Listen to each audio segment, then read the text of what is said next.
మనకు తెలుసు ఈ మాట అనడం వల్ల ఆ పలానా వ్యక్తి బాధపడతాడని చెప్పి, ఈ మాట అనడం వల్ల ఆ వ్యక్తి కృంగిపోతాడని తెలుసు, కానీ పదే పదే అదే మాట వాడతాం మనం. బిహేవియర్, ప్రవర్తన. మనం మన పిల్లలకు చెప్తూ ఉంటాం కదా, సరికూర్చో, సరిగ్గా తిను, సరిగ్గా నించో, సరిగ్గా మాట్లాడు, అలా వెళ్ళకు, ఇలా ఉండు, ఇలా చేయి, అలా చేయి. ఎందుకంటే నీ ప్రవర్తన, నీ బిహేవియర్ నువ్వేంటో చెప్పుద్ది. నీ మాట నువ్వేంటో చెప్పుద్ది. ఇన్ని తెలిసిన మనము, ఇవన్నీ తెలుసు మనకి, కానీ కొన్నిసార్లు మన ప్రవర్తన మనము సరిగ్గా కాపాడుకోము.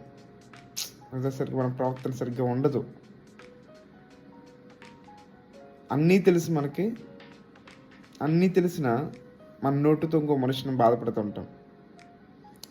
అన్నీ తెలిసినా రోడ్డు మీద వెళ్ళే వాళ్ళని చెడ్డగా చూస్తాం. చెడ్డగా చూడడం ఒక వంతు. ఎవరో వెళ్తారు, ఇద్దరు అక్క తమ్ముడు లేక అన్న చెల్లి వెళ్తారు.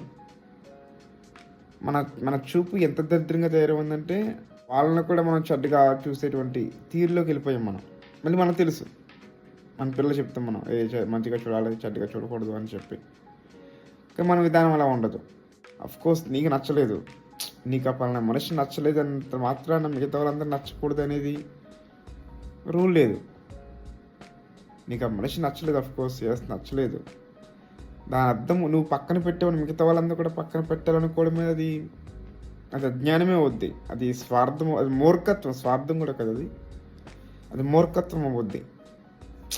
అంటే ఇది మన ప్రవర్తన, బిహేవియర్.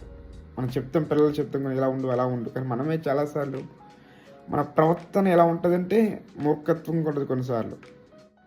మనమే చెప్తాం మన పిల్లలకి సరిగ్గా మాట్లాడు, అలా మాట్లాడకూడదు అంటాము.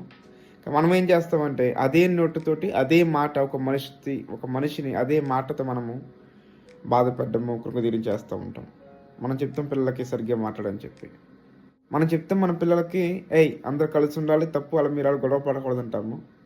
అదే మనం చేస్తాం మళ్ళా సరిగ్గా ఎవరితో మనము అందరితో స్నేహం చెయ్యం. కొంతమందితో స్నేహం చేస్తాము,